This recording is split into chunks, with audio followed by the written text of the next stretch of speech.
매서운 겨울바람이 찢어지는 듯 계곡을 핥히고 지나갔어요. 눈송이들이 작은 칼날처럼 공중을 맴돌며 걷는 에밀리 도슨의 맨뺨을 사정없이 스쳐갔죠. 발을 내디딜 때마다 부츠가 눈 속에 푹푹 파묻혔어요. 하늘은 금방이라도 눈보라가 쏟아질 듯 잿빛으로 잔뜩 찌푸려 있었고요. 에밀리는 낡은 코트를 몸에 바싹 여미며 뼛속까지 스며드는 듯한 추위를 원망했어요. 평소보다 멀리 오두막을 나선 건 해 지기 전까지 땔감을 충분히 모아야 한다는 생각 때문이었죠. 산기슭의 숲은 기이할 정도로 고요했어요. 거대한 소나무 사이를 비집고 들어오는 바람소리 말고는 아무것도 들리지 않았죠. 에밀리는 등에 맨 도끼를 고쳐매고 숨을 내쉬었어요. 꽁꽁 얼어붙을 듯한 공기 속에서 입김이 하얗게 피어났죠. 그때 뭔가가 들렸어요. 바람소리에 거의 묻힐 뻔한 희미한 소리, 낮게 으르렁거리는 듯한 신음소리였어요. 에밀리는 가던 길을 멈췄어요. 심장이 쿵쾅거렸죠. 처음엔 잘못 들었나 싶었는데 다시 또 들려왔어요. 고통이 잔뜩 뺀 약한 신음소리였죠. 에밀리는 주위를 재빨리 둘러봤어요. 눈 덮인 넓은 평원을 훑었죠. 소리는 가까운 것 같았지만 나무 사이를 맹렬히 휘감는 바람 때문에 정확한 방향을 알 수 없었어요. 누구 있어요? 에밀리는 망설이며 소리쳤지만 아무런 대답도 없었죠. 에밀리는 잠깐 망설이다가 앞으로 나아갔어요. 뭔가 혹은 누군가가 위험에 처했다는 본능적인 외침이 그녀를 재촉했죠. 조심스럽게 움직이자 얼음처럼 굳은 눈 위로 부츠가 뽀드득거렸어요. 그러다 땅을 뒤덮은 두꺼운 하얀 눈 사이로 뭔가 특이한 걸 발견했어요. 눈더미 아래 희미하게 보이는 어두운 형체였죠. 심장이 쿵 내려앉았어요. 에밀리는 서둘러 앞으로 달려가 그 형체 옆에 무릎을 꿇었어요. 새로 쌓인 눈을 쓸어내자 남자의 얼굴이 보였어요. 새하얗게 질린 얼굴, 가장자리가 꽁꽁 얼어붙은 검은 머리카락, 값비싼 옷이었지만 찢어지고 흠뻑 젖어 있었죠. 입술은 거의 파랗게 변해 있었고 눈은 반쯤 감겨 있었어요. 여보세요, 제 말 들려요? 에밀리는 그의 어깨를 흔들었지만 그는 거의 반응이 없었어요. 저기요, 정신 차리세요. 그의 입술에서 약한 신음소리가 새어나왔어요.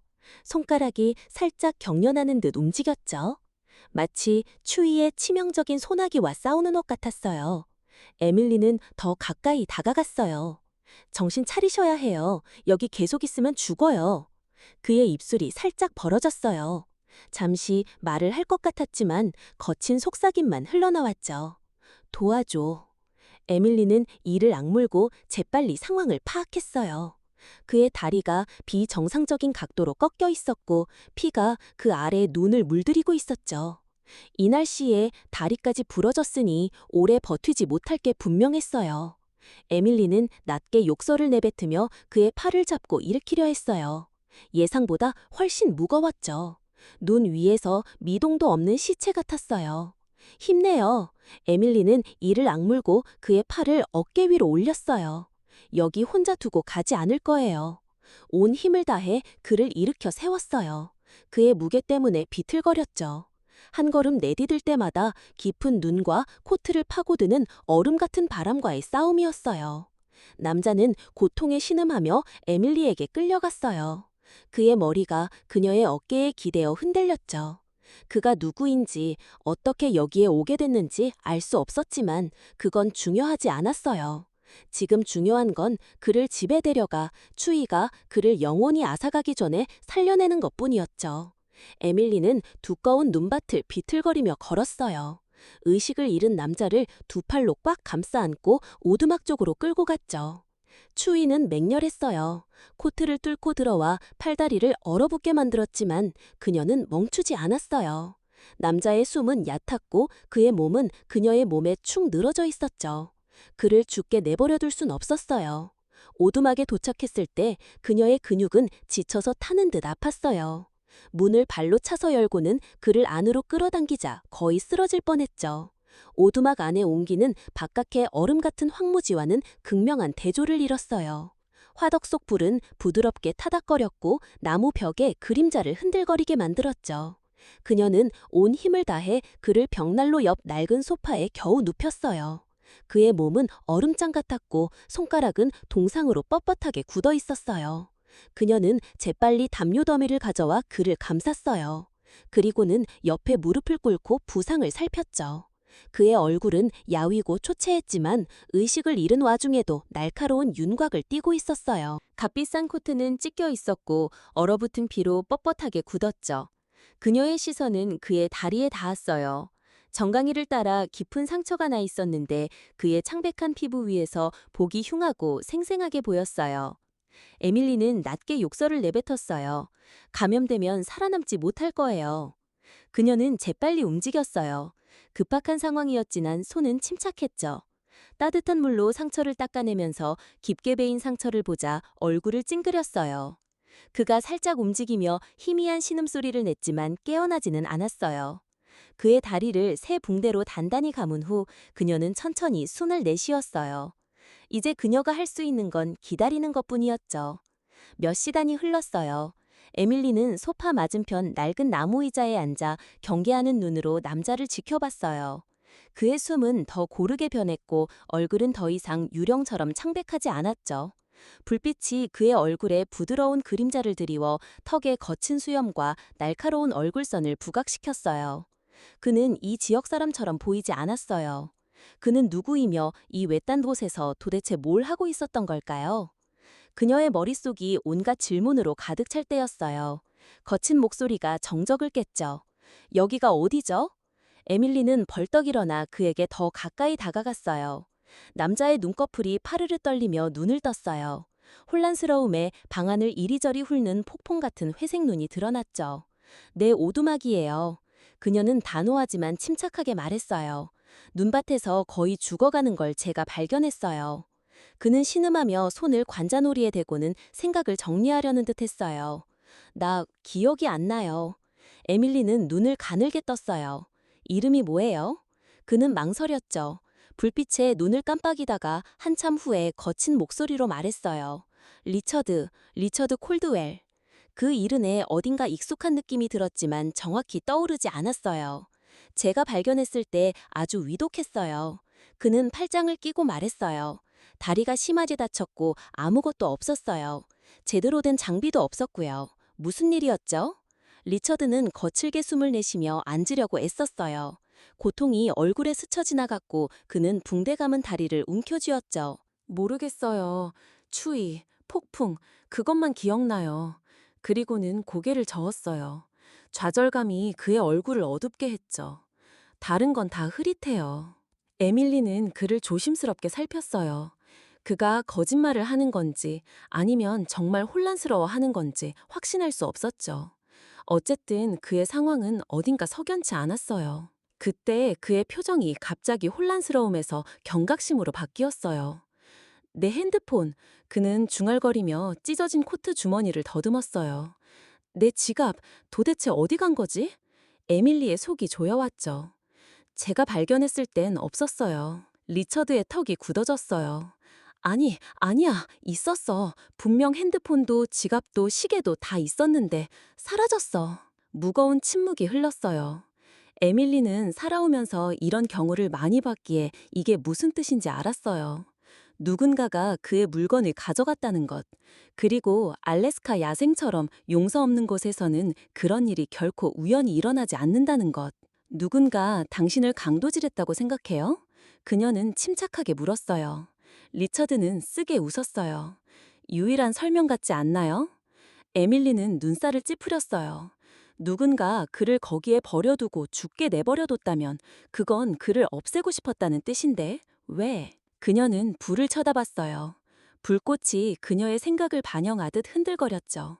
리처드 콜드웰, 값비싼 옷을 입고 날카로운 눈빛을 가진 남자, 그리고 산에서 반쯤 얼어붙은 채 발견된 경위를 기억 못하는 남자. 뭔가 석연치 않았어요. 하지만 뱃속에서 소용돌이치는 의심에도 불구하고 그녀는 그를 외면할 수 없었어요. 아직은요. 아침 햇살이 성에 낀 창문을 통해 희미하게 비치며 작은 나무 오두막에 창백한 빛을 드리웠어요. 화덕의 불은 낮게 타올랐고 고요함 속에 부드러운 불씨만 타닥거렸죠. 에밀리는 능숙하게 오두막 안을 움직이며 난로에 장작을 더 넣고 주전자 불을 지폈어요. 공기에서는 소나무 향기와 은은할 훈제고기 능새가 났어요. 이 집에서는 소박하지만 익숙한 향기였죠. 등 뒤에서 담요 부스럭거리는 소리에 그녀는 고개를 돌렸어요. 리차드가 움직이고 있었죠. 움직임은 느리고 뻣뻣했어요. 다친 다리를 움직일 때마다 얼굴을 찡그렸고요. 그의 얼굴에는 여전히 죽음의 문턱까지 갔다가 돌아온 사람의 창백한 피로가 남아있었지만 그의 날카로운 회색 눈은 밤보다 훨씬 더 또렷하게 그녀를 향했어요. 깨어났어요? 그녀는 들고 있던 주석잔을 내려놓으며 말했어요. 그는 작게 고개를 끄덕이며 손으로 얼굴을 쓸었어요. 마치 꿈에서 따라온 잔재를 닦아내려는 듯했죠. 네, 절 거기 두고 가지 않아줘서 고마워요. 에밀리는 코웃음치고는 주석잔에 뜨거운 물을 붓고 그에게 다가갔어요. 그랬으면 얼어 죽었을걸요. 그녀는 그에게 잔을 건네며 말했어요. 마셔요. 몸이 좀 따뜻해질 거예요. 리처드는 망설이며 잔을 받아들고 김이 피어오르는 액체를 응시했어요. 이게 뭐죠? 소나무 잎차예요. 그녀는 그의 의심스러운 표정에 씩 웃었어요. 선택의 여지가 없어요, 도시총각. 이거 아니면 얼어 죽을걸요. 도시총각이라는 말에 리처드는 얼떨떨한 표정을 지었지만 아무 말도 하지 않았어요. 그는 잔을 입술로 가져갔어요. 쓴맛에 살짝 얼굴을 찌푸렸지만 그래도 마셨죠. 바로 그때 문이 삐걱거리며 열리고 두꺼운 털옷을 입은 할머니 한 분이 안으로 들어섰어요. 그녀의 날카로운 파란 눈은 계산적인 시선으로 즉시 리처드에게 향했어요. 그래서 눈 속에서 끌고 온 낯선 사람이 이 아이구나? 그녀는 호기심과 회의감이 섞인 목소리로 말했어요. 에밀리는 몸을 꼿꼿이 세웠어요. 할머니, 이분은 리처드예요. 리처드, 이분은 마사 도슨 할머니고요. 리처드는 고개를 끄덕이며 좀 더 몸을 일으키려 애썼어요. 마사 할머니는 흥얼거리며 다가와 그를 한참 쳐다본 후 에밀리에게 다시 돌아섰어요. 여기 있으면 안 돼. 에밀리는 팔짱을 꼈어요. 그냥 죽게 내버려 둘 수는 없었어요. 마사 할머니는 털 안감이 달린 모자를 벗으며 한숨을 쉬었어요. 넌 너무 마음이 약해. 낯선 사람은 골칫덩어리일 뿐이야. 에밀리는 이를 악물었지만 아무 말도 하지 않았어요. 마사 할머니가 잔인한 게 아니라 그저 조심성이 많다는 걸 알고 있었죠. 알래스카에서의 삶이 그녀를 그렇게 만들었으니까요. 그래도 에밀리는 결정을 내렸어요. 건강해질 때까지는 여기 있을 거예요. 그녀는 단호하게 말했어요. 마사 할머니는 코로 숨을 내쉬었어요. 분명 납득하지 못한 표정이었지만 더 이상 논쟁하지는 않았어요. 대신 난로로 걸어가 아침 식사를 준비하기 시작했죠. 그녀의 움직임은 느렸지만 정확했어요. 리처드는 두 여자가 일하는 모습을 조용히 지켜봤어요. 그의 시선은 소박한 오두막을 훑었어요. 벽에는 보존식품이 담긴 병들이 선반 가득 쌓여 있었고 말린 약초 묶음들이 석가래에 매달려 있었죠. 낡은 사냥용 소총 몇 자루는 문 옆에 놓여 있었어요. 몇 년 동안 사용해서 나무 손잡이가 매끄럽게 달아 있었죠. 소박했지만 오두막은 따뜻했어요. 온도 면에서도 할머니와 손녀 사이에 조용하고 말없는 유대감에서도 그랬죠. 음식 냄새가 공기를 가득 채웠고 리처드의 배는 아프도록 꼬르륵거렸어요. 그는 자신이 이렇게 배고픈지 몰랐죠. 에밀리가 그의 얼굴을 보고는 씩 웃었어요. 오랫동안 못 먹었나 보네요. 기억이 안 나요. 그는 눈살을 찌푸렸어요. 다양이네요. 아침 식사 거의 다 됐어요. 몇 분 후 마사 할머니는 테이블에 나무 그릇 3개를 내려놓았어요. 그 안에는 말린 사슴고기와 뿌리채소, 야생허브로 만든 걸쭉한 스튜가 담겨 있었죠. 특별한 음식은 아니었어요. 그저 소박하고 투박한 음식이었죠. 하지만 냄새는 좋았어요. 리처드는 망설이다가 나무 숟가락을 집어들고 한 입 먹었어요. 스튜는 뜨거웠어요. 오랜 시간 푹 끓인 고기와 야생 양념의 깊고 흙류음 나는 풍미가 진하게 났죠. 그가 이제껏 먹어본 어떤 음식과도 달랐어요. 고급 레스토랑에 세련된 음식도 도시 생활의 가공식품도 아니었죠. 진정하고 꾸밈없는 부와는 아무 상관없는 영향을 주는 음식이었어요. 그는 에밀리를 쳐다봤어요. 그녀는 모든 일에 적용하는 듯한 조용한 효율성으로 식사를 하고 있었죠. 매일 이렇게 살아요? 잠시 후 그가 물었어요. 에밀리가 고개를 들었어요. 어떻게요? 음식을 사냥하고 약을 직접 만들고 따뜻하게 지내려고 장작을 패고. 그녀는 어깨를 으쓱했어요. 네, 쉽지는 않지만 이게 삶이죠. 리처드는 고개를 저으며 멍하니 스튜를 저었어요. 이렇게 열심히 일해본 적은 없는 것 같아요. 마사 할머니는 코웃음 쳤어요. 놀랍지도 않네. 리처드는 낮게 웃었어요. 그럴만도 하네요. 에밀리는 그를 잠시 지켜봤어요. 부유한 출신임이 분명한 남자가 그들의 소박한 식탁에 앉아 간단한 음식을 먹는 모습이 낯설었죠. 그는 이곳에 어울리지 않았지만 그릇을 바라보는 그의 눈빛에서 마치 자신이 알고 있던 모든 것을 재평가하는 듯한 모습이 보였기에 어쩌면 그가 생각만큼 길을 잃은 건 아닐지도 모른다는 생각이 들었어요. 도슨의 오두막에서 며칠은 천천히 흘러갔어요. 화덕의 규칙적인 타닥거리는 소리와 바깥 바람의 희미한 울부짖음이 시간을 알렸죠. 리처드의 기운은 돌아왔지만 다친 다리 때문에 여전히 많이 움직일 수는 없었어요. 불편함에도 불구하고 그는 이곳의 조용하고 소박한 분위기에서 묘하게 편안함을 느꼈어요. 에밀리는 언제나 바빴어요. 장작을 패고 덫을 확인하고 음식을 준비하고 할머니를 돌보았죠. 단 한 번도 불평하지 않았고 손에 흙을 묻히는 것을 망설이지 않았어요. 리처드는 그녀 같은 사람을 만난 적이 없었죠. 어느 저녁 화덕에서 불꽃이 따뜻하게 흔들릴 때 리처드는 소파에 앉아 아픈 팔다리를 쭉 폈어요. 에밀리는 작은 나무 테이블에 앉아 조심스럽게 코트의 찢어진 부분을 꿰매고 있었죠. 방은 소나무와 연기 냄새로 가득했어요. 그가 안전과 연결되기 시작한 향기였죠. 말할 게 있어요. 그가 마침내 침묵을 깼어요. 에밀리는 고개를 들지 않았죠. 혹시 몰래 살인마는 아니죠? 리처드는 작게 웃었어요. 아니요. 하지만 전 부자예요. 그 말에 그녀는 고개를 들어 한쪽 눈썹을 치켜떴어요. 그는 숨을 내쉬며 검은 머리카락을 쓸어 올렸어요. 제 플레임은 리처드 콜드웰이에요. 콜드웰 엔터프라이즈라는 회사를 소유하고 있죠. 부동산과 사모펀드 전문이에요. 뉴욕, 런던, 도쿄에 사무실이 있어요.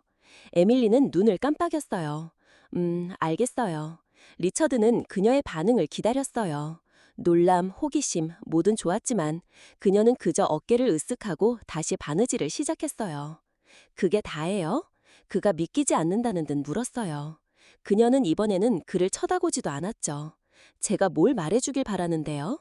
글쎄요, 모르겠네요. 리처드는 모호하게 손짓했어요. 대부분의 사람들은 좀 더 놀랄 텐데요.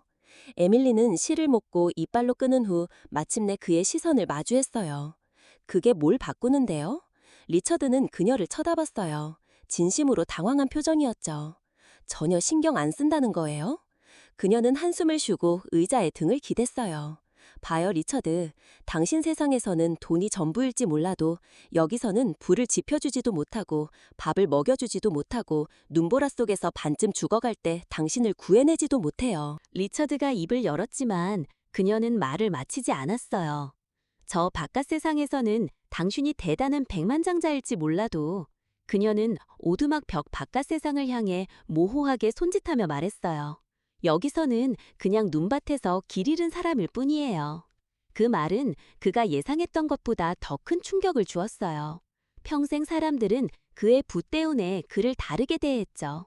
직원들도, 소위 친구라는 사람들도, 심지어 데이터했던 여자들까지도. 그는 돈이 권력을 좌우하는 세상에 익숙했어요. 그의 이름만으로도 존경을 받는 세상이에요. 하지만 에밀리는 전혀 신경 쓰지 않았죠. 난생 처음으로 리처드는 낯선 감정을 느꼈어요. 겸손함이었죠. 그는 소파에 등을 기대고 불을 바라봤어요. 생각은 뒤죽박죽이었죠. 에밀리는 아무렇지 않은 듯 일어나 기지개를 켰어요. 전 잘게요. 너무 깊이 생각하지 마요, 도시총각. 리처드는 그녀가 작은 옆방으로 사라지는 모습을 지켜봤어요. 생각에 잠긴 채 혼자 남겨졌죠. 난생 처음으로 그는 어쩌면 자신이 평생을 잘못 살아왔을지도 모른다고 생각했어요. 아침 공기는 맑고 쌀쌀했으며 소나무와 신선한 눈 냄새가 짙게 풍겼어요. 리처드는 오두막 밖으로 나와 나무 난간에 기대어 눈앞에 펼쳐진 끝없는 황무지를 바라봤어요. 거대한 산들은 창백한 푸른 하늘을 배경으로 서 있었고 그 봉우리에는 시간의 흔적 없는 하얀 눈이 덮여 있었죠. 뉴욕에서는 상상할 수 없는 광경이었어요. 정장 입은 남자들의 세상이 아닌 지구 그 자체에 속한 세상이었죠.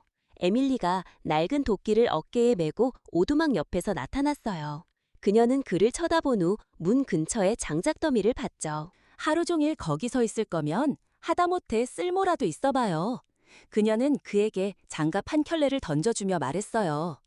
리처드는 간신히 가슴에 부딪히기 전에 잡았죠. 장작을 패라고요? 에밀리가 씩 웃었어요. 아니면 오늘 밤 얼어 죽든지. 리처드는 한숨을 쉬며 장갑을 꼈어요. 그는 평생 수십억 달러짜리 거래를 하고 회사 전체를 관리했죠. 장작 한 조각도 패본 적이 없었어요.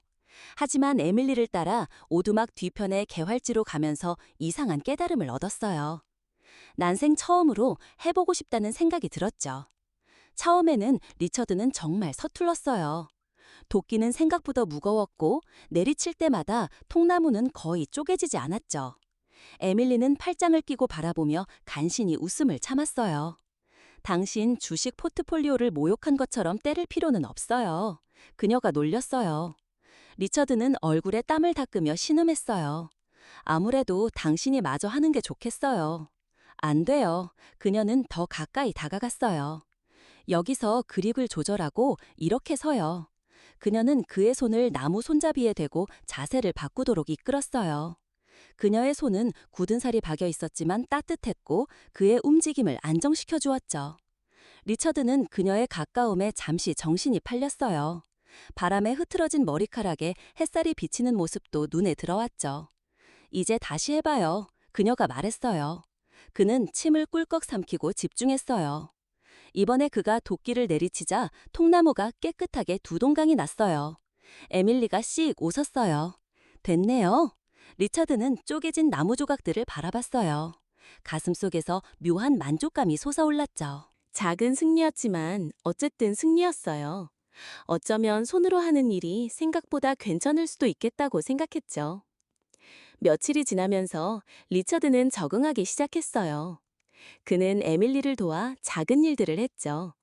얼어붙은 개울에서 물을 길어오고 낡은 오두막 지붕을 고치고 심지어 숲에 간단한 덫을 놓기도 했어요. 그의 정장과 넥타이는 에밀리 할아버지의 낡은 트렁크에서 빌린 두꺼운 양털옷으로 바뀌었죠. 한때 계약서에 서명할 때만 쓰이던 그의 손은 이제 노동으로 거칠어졌고 묘하게도 그는 그것을 싫어하지 않았어요. 어느 저녁 그들이 불 주위에 앉아 있을 때 에밀리가 그에게 화를 건넸어요. 이제 나한테 사냥하는 법을 가르쳐 줄 건가요? 리처드가 눈썹을 치켜 올리며 물었어요. 에밀리가 씩 웃었어요. 먹고 싶잖아요. 안 그래요? 리처드는 한숨을 쉬며 고개를 저었어요. 좋아요. 하지만 이걸 하다가 죽으면 당신이 우리 이사회에 내 잘못이라고 말해야 할 거예요. 에밀리는 그저 웃었어요. 다음 날 아침 그들 둘은 숲을 조심스럽게 헤치고 나아갔어요. 신선한 소나무 냄새로 공기가 맑고 쌀쌀했죠. 리처드는 에밀리처럼 조용히 발걸음을 옮기려 애썼지만 그녀는 유령처럼 소리 없이 신중했어요. 반면에 그는 걷는 길마다 나뭇가지들을 부러뜨렸죠. 그들은 거의 1시간 동안 토끼를 추적했고 순간이 오자 에밀리가 그를 톡 쳤어요. 자, 도시총각 쏴요. 리처드는 화를 움켜쥐고 망설였어요.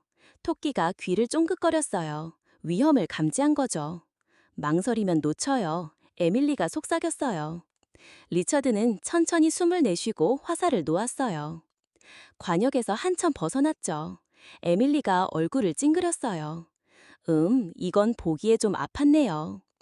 리처드는 이마를 문지르며 신음했어요. 아마 부동산에 나 집중하는 게 좋겠어요. 그녀는 웃었어요.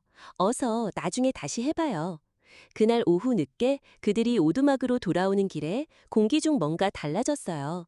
새들은 지저귀기를 멈췄고 바람은 고요해졌죠. 에밀리가 멈춰섰어요. 리처드는 눈살을 찌푸렸어요. 뭐죠? 깊고 으르렁거리는 소리가 나무 사이로 울려 퍼졌어요. 리처드의 피가 얼어붙는 듯했죠. 그는 천천히 고개를 돌렸고 바로 그때 거대한 회색 곰이 덤불 속에서 나오는 것을 봤어요. 곰의 검은 눈은 그들을 꿰뚫어 보았고 근육은 긴장했죠. 너무 가까웠어요. 그리고 너무 거대했죠. 리처드는 숨이 막혔어요. 이런 공포는 난생 처음이었죠. 에밀리가 먼저 반응했어요. 천천히 뒤로 물러나요. 그녀가 속삭였어요. 리처드는 그녀의 말대로 했어요. 심장이 가슴속에서 쿵쾅거렸죠. 하지만 곰은 콧김을 뿜으며 앞으로 나섰어요. 거대한 발이 눈을 으스러뜨렸죠. 그리고 갑자기 돌진했어요. 리처드는 반응할 틈도 없었어요. 에밀리가 그의 팔을 잡고 나무 뒤로 밀어넣었죠. 한 번의 유려한 동작으로 그녀는 소총을 들어 공중으로 경고 사격을 가했어요. 총소리에 귀청을 찢는 소리가 고요함을 산산조각 냈어요. 곰은 미끄러지듯 멈춰섰고 귀를 납작하게 눕혔죠. 잠시 망설이던 곰은 마지막으로 콧김을 뿜고는 몸을 돌려 숲속으로 터덜터덜 돌아갔어요. 리처드는 나무에 몸을 기댄 채 숨쉬기 힘들어하며 딸고 있었어요. 에밀리는 총을 내리고 천천히 숨을 내쉬었죠. 휴. 리처드, 그가 헐떡이며 말했어요. 제가 경험한 것 중에 가장 무서운 일이었어요. 에밀리가 씩 웃으며 소총을 어깨에 둘러맸어요. 알래스카에 오신 걸 환영해요. 리처드는 숨막히는 웃음을 퍼뜨렸어요. 여전히 신경을 진정시키려 애썼죠. 하지만 뭔가 변했어요. 에밀리는 망설임 없이, 두 번 생각할 필요도 없이 그를 위해 목숨을 걸었죠. 그리고 리처드는 아무도 자신을 위해 그런 적이 없었다는 것을 마음속 깊이 알고 있었어요. 사업 파트너도, 데이트했던 여자들도, 심지어 친구라고 부르는 사람들도요. 하지만 에밀리, 자신을 거의 알지도 못하고 신경 쓸 이유도 없었던 이 소녀가 자신의 목숨을 구했죠. 그리고 그 순간 억만장자 CEO 리처드 콜드웰은 난생 처음으로 깨달았어요. 세상의 모든 돈이 이것과 비교하면 아무것도 아니라는 것을.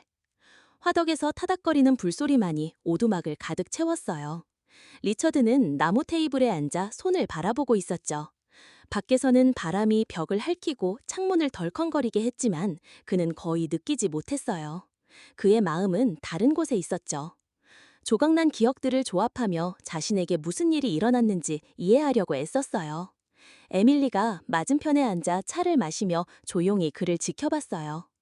뭔가 알아낸 사람 같네요. 그녀가 마침내 말했어요. 리처드는 거칠게 숨을 내쉬며 관자놀이를 문질렀어요. 내가 왜 거기 있었는지, 왜 죽을 뻔했는지 알 것 같아요. 에밀리가 컵을 내려놓았어요. 계속 말해봐요. 그는 천천히 숨을 내쉬며 조각들을 맞추려 애썼죠. 눈밭에서 깨어나기 전에 사업 회의 때문에 알래스카에 있었어요. 제 회사 콜드웰 엔터프라이즈가 광산 인수를 협상 중이었죠. 정확히 말하면 금광이요. 에밀리가 눈살을 찌푸렸어요. 금광? 리처드는 고개를 끄덕였어요. 이 지역에 남아있는 마지막 미개발 매장지 중 하나예요. 수십억 달러의 미개발 자원이죠. 저희 회사는 몇 달 동안 인수를 협상해왔어요. 에밀리의 표정이 어두워졌어요. 그리고 분명 그 거래가 그렇게 깨끗하지 않았겠죠? 리처드는 망설였어요. 사실 그는 자신은 사업 거래의 도덕적 의미에 대해 별로 생각해 본 적이 없었어요. 그 전에는 그런 일을 처리할 사람들이 있었으니까요. 하지만 지금 이 오두막에 앉아 에밀리의 눈으로 세상을 바라보니 모든 것이 다르게 느껴졌어요. 협상은 치열했어요. 그가 인정했어요. 모두가 제가 그 광산을 통제하는 걸 원하지 않았어요. 다른 투자자들, 경쟁자들, 제가 사라지면 이득을 볼 사람들이 있었죠. 에밀리가 몸을 앞으로 기울였어요. 누군가 당신을 없애려고 했다고 생각해요? 리처드는 이를 악물었어요. 그냥 누군가가 아니라 제 비서였다고 생각해요. 깨달음이 그의 심장을 강타하는 듯 했죠. 조나단 리드, 그의 오른팔, 그의 일정과 여행, 보안을 담당했던 사람, 사업에서 가장 믿었던 사람, 그리고 눈밭에서 깨어나기 전에 마지막으로 본 사람이었죠. 기억이 번개처럼 스쳐 지나갔어요. 페어뱅크스 근처의 호화로운 노지에서 가진 비공개 회의. 조나단이 벽난로 옆에 서서 최종 서류를 검토하던 모습. 모든 준비가 끝났습니다. 조나단이 리처드에게 술을 따라주며 말했죠. 내일 이맘때면 광산은 당신 것이 될 겁니다. 리처드는 잔을 받아들고 고개를 끄덕였어요. 좋아, 어떤 놀라움도 원치 않아. 조나단은 웃었어요. 물론이죠. 저를 언제나 믿으실 수 있습니다. 그리고 어둠, 두개골을 찌르는 듯한 날카로운 통증, 술에서 느껴진 쓴맛, 그리고 추위, 얼음, 눈에 눈부신 하얀색. 리처드는 이를 악물고 주먹을 꽉 쥐었어요. 그가 나를 약물에 취하게 해서 내가 살아남지 못할 줄 알고 거기에 버려둔 게 분명해. 내가 실종됐다고 선언될 즈음엔 이미 거래는 나 없이 성사됐을 거야. 에밀리의 표정이 굳어졌어요. 그래서 돈 때문에 당신을 죽이려고 했다고요? 리처드는 쓰게 웃었어요. 제가 속한 세상이 그래요. 에밀리는 고개를 저었어요. 초록색 눈에 혐오감이 번졌죠. 믿을 수가 없네요. 그런 사람을 정말 믿었다니요. 리처드는 천천히 숨을 내쉬었어요. 네, 그랬어요. 그는 머리를 쓸어 올렸어요. 턱이 굳어졌죠. 그가 이걸 그냥 넘어가게 둘 순 없어요. 에밀리는 그를 오랫동안 살폈어요. 그럼 뭘 할 거예요? 리처드가 고개를 들었어요. 그의 회색 눈은 결연함으로 어두웠어요. 돌아가야 해요. 침묵이 흘렀어요. 에밀리는 의자에 등을 기대고 팔짱을 꼈어요. 물론이죠. 당신의 권력과 돈의 세계로 돌아가겠죠. 리처드는 눈살을 찌푸렸어요. 선택의 여지가 없어요. 그를 막지 않으면 그가 제가 잃은 모든 것을 가져갈 거예요. 그가 이길 거예요. 에밀리의 입술이 굳게 닫혔어요. 그 다음엔요? 사업을 바로잡고 나쁜 놈을 감옥에 보내고 뉴욕의 호화로운 펜트하우스로 돌아갈 건가요? 리처드는 망설였어요. 그가 그렇게 멀리 생각한 적은 없었죠. 그는 이 배신을 그냥 넘어갈 수 없다고만 생각했어요. 하지만 지금 에밀리를 보면서 예상치 못하게 존경하게 된 이 삶을 보면서 묘한 불안감이 그의 가슴에 자리 잡았어요. 에밀리가 숨을 내쉬며 고개를 저었어요. 봐요, 알겠어요. 당신이 미처 해결하지 못한 일이 있다는 걸요. 하지만 여기서 배운 걸 잊지 마세요. 리처드는 그녀의 시선을 마주했어요. 그리고 난생 처음으로 자신이 떠나고 싶지 않다는 것을 깨달았어요. 정말로요. 그는 테이블 너머로 손을 뻗어 그녀의 손을 스쳤어요. 다시 돌아올게요. 에밀리는 그를 쳐다보며 거짓의 흔적이라도 찾으려는 듯 그의 얼굴을 살폈어요. 그리고는 고개를 한번 끄덕였어요. 그게 좋을 거예요. 그리고 난생 처음으로 리처드 콜드웰은 자신이 돌아올 만한 가치가 있는 무언가를 찾았다는 것을 알았죠. 리처드가 떠나는 날 하늘은 칙칙한 회색이었어요. 무거운 커튼처럼 두꺼운 구름이 산 위로 흘러갔죠. 공기는 평소보다 더 차가웠어요. 아니면 에밀리에게만 그렇게 느껴졌을지도 몰라요. 그녀는 오두막 밖에 서서 그가 떠날 준비를 하는 것을 지켜보고 있었죠. 그는 빌린 겨울옷을 입고 추위에 대비해 단단히 여몄지만 어딘가 이미 달라 보였어요. 더 이상 이곳에 어울리지 않는 듯했죠. 다친 다리는 여행할 수 있을 만큼 나았지만 여전히 약간 절뚝거렸어요. 썰매견들은 초조하고 신이 나서 앞으로의 여정을 기대하며 지저댔어요. 에밀리는 팔짱을 끼고 무표정한 표정을 유지했어요. 준비 다 됐어요, 도시총각. 리처드는 씩 웃었지만 그의 문에는 슬픔이 어려 있었어요. 선택의 여지가 없는 것 같아요. 그녀는 숨을 내쉬었어요. 꽁꽁 언 공기 속에서 입김이 작게 피어났죠. 그렇겠죠. 몇 피트 떨어진 곳에 서 있던 마사 할머니는 리처드를 날카로운 눈으로 쳐다봤어요. 조심해라, 애야. 세상은 이곳처럼 관대하지 않아. 리처드는 고개를 끄덕였어요. 알아요. 그는 에밀리에게 돌아섰어요. 망설였죠. 말하고 싶은 것이 수없이 많았지만 어느 하나도 적절하게 느껴지지 않았어요.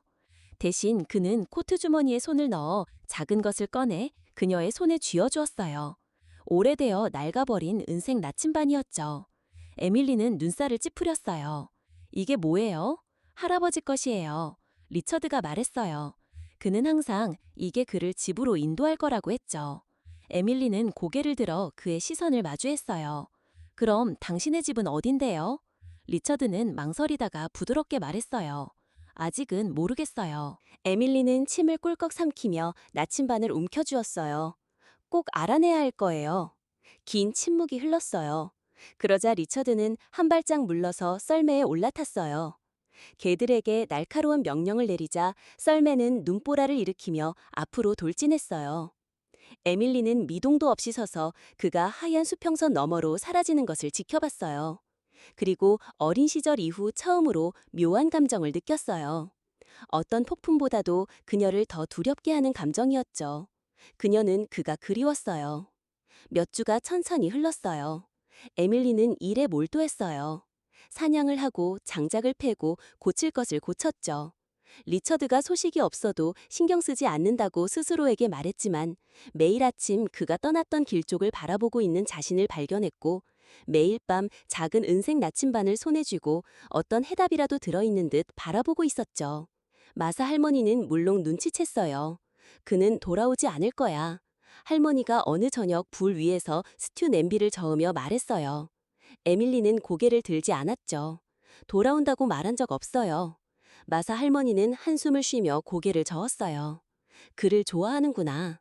에밀리는 코웃음 쳤어요. 좋아하든 말든 상관없어요. 그에게는 그의 세상이 있고 나에게는 내 세상이 있으니까요. 마사 할머니는 그녀를 오랫동안 살폈어요. 그의 세상이 더 이상 그가 원하는 것이 아니면 어쩌려고? 에밀리는 그에 대한 답이 없었죠. 그러다 어느 저녁 모든 것이 변했어요.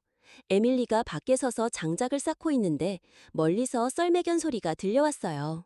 그녀는 마을 상인 중 한 명일 거라고 예상하고 고개를 돌렸지만 대신 처음 보는 남자가 썰매에서 내려섰어요. 그는 키가 크고 털이 달린 두꺼운 코트를 입고 있었죠. 그의 얼굴에는 이곳에 어울리지 않는 날카로운 기색이 역력했어요. 남자는 주머니에서 뭔가를 꺼냈어요. 봉인된 편지였죠. 도슨 씨? 그가 물었어요. 에밀리는 천천히 고개를 끄덕였어요. 남자는 편지를 내밀었어요. 이건 리처드 콜드웰 씨가 보낸 겁니다. 그녀의 심장이 갈비뼈에 세게 부딪혔어요. 그녀는 망설이다가 봉투를 받았어요. 차가운 종이가 손에서 뻣뻣하게 느껴졌죠. 남자는 작게 고개를 끄덕였어요. 그가 기다리고 있습니다. 에밀리는 숨이 막혔어요. 리처드가 그녀를 잊지 않았던 거죠. 그리고 이제 난생 처음으로 그녀가 어디에 속해야 할지 결정할 차례였어요. 에밀리는 평생 그렇게 많은 불빛을 본 적이 없었어요. 뉴욕시는 살아 숨쉬는 생명체처럼 그녀 앞에 펼쳐져 있었죠. 하늘로 솟아오른 거대한 마철로들, 거리의 물결처럼 움직이는 끝없는 사람들, 경적 소리, 번쩍이는 광고판들, 그 모든 에너지, 압도적이었어요. 그녀는 주머니 속에 작은 은색 나침반을 꽉 쥐었어요. 자신이 떠나온 세상과의 유일한 연결고리였죠. 공항에서 그녀를 태운 검은 차는 번잡한 거리를 헤치고 나아가 웅장한 호텔 앞에 멈춰섰어요. 도어맨이 문을 열어주며 정중하게 고개를 숙였지만 에밀리는 거의 알아차리지 못했어요. 그녀는 눈앞의 거대한 유리 건물에 너무 몰두해 있었죠. 정말 리처드가 이런 곳에 살고 있단 말인가? 펜트하우스로 가는 엘리베이터는 고요했어요. 아래 도시의 조용한 윙윙거리는 소리만 들릴 뿐이었죠. 그리고 문이 열리자 리처드가 기다리고 있었어요. 잠시 동안 아무도 말을 하지 않았죠. 그는 달라 보였어요. 잘 맞춘 정장을 입고 깔끔하게 면도를 했죠. 예전의 억만장자 모습 그대로였어요. 하지만 그의 눈은 달랐죠. 뭔가 더 부드러운 것이 있었어요. 처음 만났을 때 그에게서 볼 수 없었던 것이었죠. 에밀리? 그가 앞으로 나서며 말했어요. 그녀는 숨을 꿀꺽 삼키며 자신을 붙잡으려 애썼어요. 편지를 썼네요. 그는 숨을 내쉬며 고개를 끄덕였어요. 내가 돌아올 거라고 말했잖아요. 그럴 수 없다는 걸 깨달았을 때 당신을 내게로 데려와야 했어요. 에밀리는 펜트하우스를 둘러봤어요. 윤기 나는 대리석 바닥, 도시가 내려다보이는 바닥부터 천장까지 이어진 창문, 그 모든 부유함, 마치 다른 세상 같았고 자신이 속할 수 없는 세상처럼 느껴졌어요. 리처드가 그녀의 망설임을 눈치챘는지 더 가까이 다가왔어요. 많은 것들이 있죠. 그가 인정했어요. 하지만 당신을 감동시키려고 데려온 게 아니에요. 에밀리는 팔짱을 꼈어요. 그럼 왜 데려왔는데요? 리처드는 천천히 숨을 내쉬었어요. 내가 어떤 사람이었는지, 그리고 어떤 사람이 되려고 노력하는지 당신이 알아야 했으니까요. 다음 며칠 동안 에밀리는 리처드가 얼마나 많이 변했는지 직접 보았어요. 그는 조나단 리드를 해고하고 고소했으며 회사의 통제권을 되찾았죠. 하지만 그보다 더 중요한 것은 새로운 것을 시작했다는 점이었어요. 도슨 이니셔티브. 리처드가 어느 저녁 식사 자리에서 설명했어요. 알래스카 같은 시골 지역 사람들을 돕기 위한 비영리 단체예요. 사회 기반 시설, 의료 지원, 교육, 진정으로 지속적인 변화를 만드는 거죠. 에밀리가 눈을 깜빡였어요. 내 이름을 따서 지었다고요? 리처드가 웃었어요. 당신 없이는 내가 여기 없었을 테니까요. 그녀는 그를 쳐다보며 이것이 또 다른 사업 전략의 일부인지 확인하려는 듯 그의 얼굴에서 어떤 흔적이라도 찾으려 했지만 그녀가 본 것은 진정으로 부인할 수 없는 진정성뿐이었어요. 어느 날 밤 그들이 센트럴파크 가장자리를 따라 걷고 있을 때 리처드가 마침내 그녀가 기다리던 말을 꺼냈어요. 사랑해요, 에밀리. 그녀는 숨이 막혔어요. 리처드가 그녀의 손을 잡았어요. 차가운 공기에도 그의 손은 따뜻했죠. 다른 건 아무것도 신경 쓰지 않아요. 돈도 회사도 그저 당신만 원해요. 에밀리의 심장이 쿵쾅거렸지만 그녀는 바로 말하지 않았어요. 왜냐하면 그녀의 일부는 여전히 이 세상을 믿지 못했으니까요. 그녀는 권력을 가진 남자들을 본 적이 있었어요. 약속을 하지만 그들의 거품 밖의 삶이 어떤지 진정으로 이해하지 못하는 남자들이었죠. 그리고 그녀는 다른 사람의 컬렉션에 있는 또 다른 조각이 되고 싶지 않았어요. 그래서 대신 그녀는 말했어요.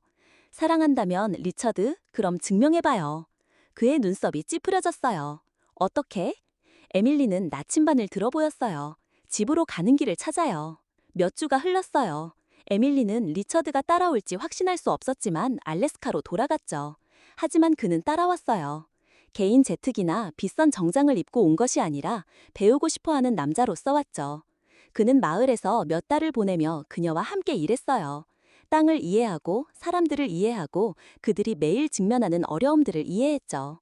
장작을 패고 물을 길어오고 심지어 사냥하는 법도 배웠어요. 여전히 서툴렀지만요. 그리고 그 시간 동안 에밀리는 깨달았어요. 이것은 그에게 단순한 게임이 아니었죠. 그는 변했어요. 어느 저녁 그들이 강가에 서서 밤하늘을 수놓은 오로라를 바라보고 있을 때 리처드가 그녀에게 돌아섰어요. 에밀리, 그가 침착한 목소리로 말했어요. 여기 있어도 될까요? 그녀는 그를 쳐다봤어요. 한때 폭풍 속에서 길을 잃었던 남자, 부서지고 배신당했지만 돈이 아닌 훨씬 더 위대한 것으로 자신을 재건한 남자, 집으로 가는 길을 찾은 남자였죠. 그녀는 웃으며 그의 손을 잡았어요.